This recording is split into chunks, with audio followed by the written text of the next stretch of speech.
Why? How could there possibly not be another controversial goaltender interference call after what happened in Game 4 in Boston with Sam Bennett? Of course, the game-winning goal last night comes down to that. Naturally, why wouldn't it? With this awesome series, awesome, so talkable, Mazz. So much content. It's such a. This freaking series is a content generator, don't you think? I mean, well, again, you start with the Bennett punch to Marchand, and then the 2 goalie interference calls. You couldn't have lined up any better for the way that thing went down. Think the Bruins got a break last night? Not necessarily. I mean, a little bit of one, sure. Yes, a little bit. And I'll tell you why. Because, again, just like the game before, I'll say the same thing. You could have seen it called either way. It's sort of in the gray area there. And the reason I say in the gray area, I think I even put in the email exchange this morning, in my opinion, in my gut, I thought, well, in some ways, this is more worthy of interference than the other one, because of the stick and the stick hitting his pad, meaning Bobrovsky's pad and skate. I've seen that flipped over for that reason. It feels like anytime you start affecting the goalie's positioning, whether it's his skate or his pad, and you move him with that stick, they call that or can call that, and it feels to me like you see interference there a lot. Now, that said, I'm glad they didn't. And under the circumstances, I thought they were going to have a hard time making that call last night. Why? Because of what happened in the game before. Okay, isn't that kind of a break? Yes. Because you're not really judging it on the merits of the play. Yes. You're judging it on the context of, oh, God, what if we take this off the board? Right. So I do think on some level that helped the Bruins. Some level, meaning Game 4 helped them in Game 5. Because I think the league looked at it and said, okay, we're not gonna take another one away from Boston here. We're gonna even this thing out right now because this one's on the gray side too. And so you know what? Let's give one to Boston here. 1-1. You guys are even. We're off the hook. Just play. And again, I'm not telling you it deliberately went down like that, but I think something like that. So, in other words, if the Bruins hadn't gotten quote unquote porked the other night, don't you think they would have taken that one off the board last night? Or more likely? Yes, more likely for sure. And so I just think it's so delicious that, of course, the very next game, you get the same call, which I think, and I'm going to have more on this later, I think is a problem for the league, is such a thorny call. And they've been grappling with it for years. When I covered the team, Mazz, a million years ago, they wouldn't let you put a toe in the crease. Remember all this? I remember. And how nuts that was. Okay, so now that's like going on over 20 years ago, or 20 years ago or so, is when that stuff happened. Over 20 years ago. God, my math is so bad. It was in the late 90s. It was the late 97 to 99, like in that range. The Brett Hull overtime goal with the toe in the crease was 99. Tim Taylor toe in the crease was 98. So I mean, they've been trying to figure that out for a while, and they really still haven't. And that, to me, is the story of the last couple nights. Not that you got screwed, the league's out to get you, or they're trying to extend the series, they're trying to shorten the series. Colin Campbell's kid works for the Panthers. All that's garbage. Not poppycock, as I keep saying.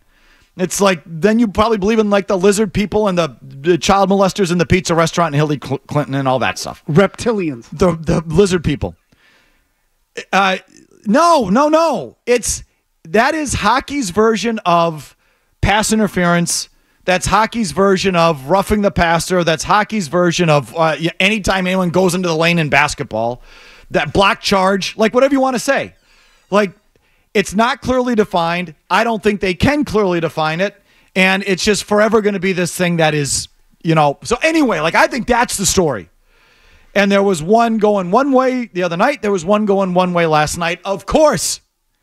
Now, I think that the Sam Bennett play was far more goalie interference than last night. So if last night to me was truly 50-50. I think, even though, I think the Coyle thing was like 70-30. And which makes me like a raging a-hole to all of you, because somehow me saying that could have gone the other way makes me some sort of some sort of a gaslighter, is what I've been told. Mm-hmm.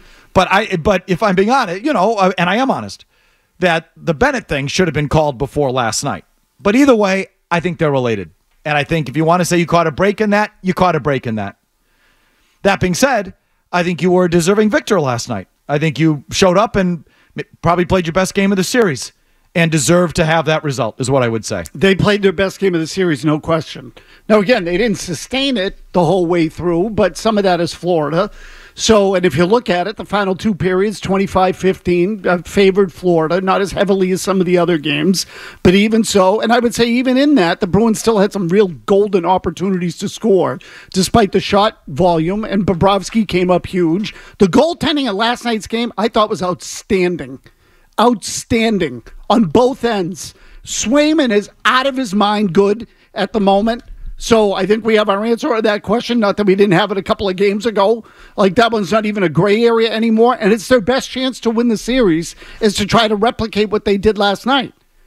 Score early, get a lead, play with some sort of pace in the early part, at least, especially, because I don't think they're going to be able to fend off Florida for 60 minutes. I don't think that that's realistic. But the formula last night's about as close as you're going to get. So, and then hope Swayman just, boards up the net. So, to me, that's the way to go. They deserved that win last night. So, I'm thrilled they extended it, not just because I like the Bruins. I want to see them win, but the series is such a content generator. It's just been great. I think it's been great theater. I think the games have been great. They're gripping, fun to watch. But there's something controversial and really worth talking about in each and every one of these games. There's good guys, bad guys, villains. You've grown to hate the other side. All of that. It's got it all. And guys waking up. Sorry to cut you off. So, to me, one of the big stories is last night for the Bruins is that Charlie McAvoy woke up, and I think we've rightfully ragged on him for a lot of this postseason because he's like a turnover waiting to happen or he's in his head or whatever it was, but I thought he was a straight-up stud, and not just with the goal. He had huge shifts late in the third, was winning battles, making tough, smart plays. Like, he was excellent for them last night. What'd you make of the goalie interference, Murray? So I'm glad to hear you say, the Bennett one to me, you want to say 70-30, I think it's 100%, but, that to me was clear goalie interference. That thing last night, I get what they're explaining when they're explaining it and looking at it and circumcising the mosquito, how they could say that the skate hit the goaltender's skate and that's some interference there, but it was ticky-tack. And they deserved it. So if you want to call it goalie interference, yeah, fine. But, you owed the Bruins one, so F them. Now we're even. Well, here's what is consistent, and they mentioned it last night.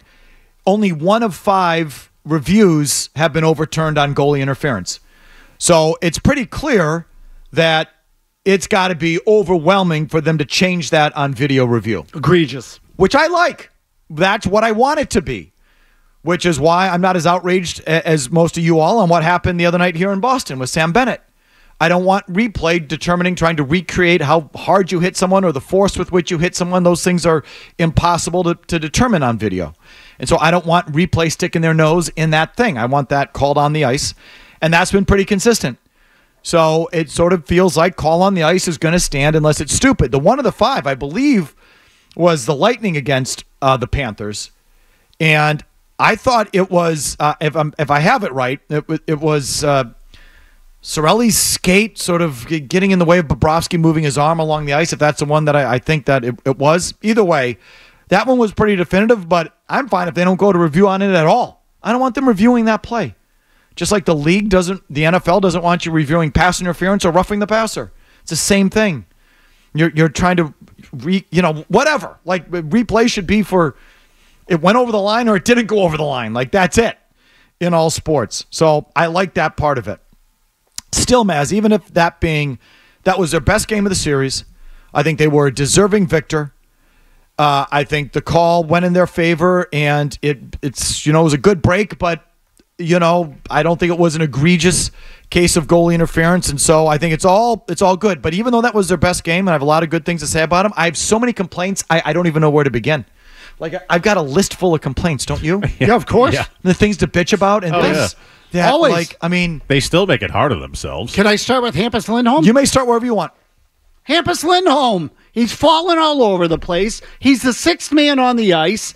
He didn't win the battle in front with Reinhart on the goal that was scored. You should roll it back. He lost the battle behind the net with Barkov first. Go back and watch the whole play. There's a face-off in the Bruins end. Lindholm loses the battle with Barkov to the puck behind the net, then goes out in front and loses the battle with Reinhart in front of the net, and the puck's in the back of the net. He was off on the whole play. And he was falling all over himself while he was losing the battle to Reinhart in front of the net. Easily losing his stick at one point, too. Like, he again looked like liability Lindholm in that game last night. I also think McAvoy made a mistake on that play, but we'll get to that later. But Lindholm, to me, and the too many men on the ice penalty, wasn't it obvious that he was the sixth guy? Once you saw him there, you went, that's a sixth guy. Yes. Oftentimes you can't see it because it's not on screen. This one was. He comes over the boards and you're like, what are they doing? And then he plays the puck. He has no feel for the game, man. Holy crap, that was unbelievable. He just has no feel for it. I mean, how often does a fan look at it and go, you got too many men on the ice on TV where you can see it? What are you doing? You jumped over the boards and you're playing the puck and you tripped the guy on top of it. Like, how many mistakes can you make on one play? So he is still as you put, a train wreck. Wow. But I will say, just in his favor, I think one of the best things to say about the Bruins last night is that their zone exits were better. They didn't get hemmed in as much as they have in previous games. It's hard to get hemmed in more than they were in previous games, but it was, in terms of that, a step in the right direction. They got out of their zone a little bit better, got through the forecheck a little bit better. And Lindholm had a couple of plays that were good in that regard. Going back, digging the puck out of the corner, turning, making a pass, and getting out of the zone. He did it a couple times where I went, okay, I'll give you that one. I know that's supposed to be his skill, and he did it a couple of times. They dumped it in on him. I think they were probably targeting him because he's been such a hot mess most of the time. And he retrieved the puck, made a hard edge turn, and got the puck out immediately, going the other way. A couple times I want to say up the ice or cross the ice. And he actually did that a couple of times. Mostly, though, you're holding your breath every time he's on the ice. Oh, gosh, really? And again, there's no question they passed the puck better a lot better last night. Their passes were quick, decisive. You know, they handled them. They completed them. So, like, it was noticeable, and there were some longer ones there that they didn't feel to me like they were attempting earlier in the series. If you like that clip, check out more videos from Felger and Mazz here. For more Bruins analysis and opinion, hit this playlist. And for all the latest from the Sports Hub, download the app at 985thesportshub.com.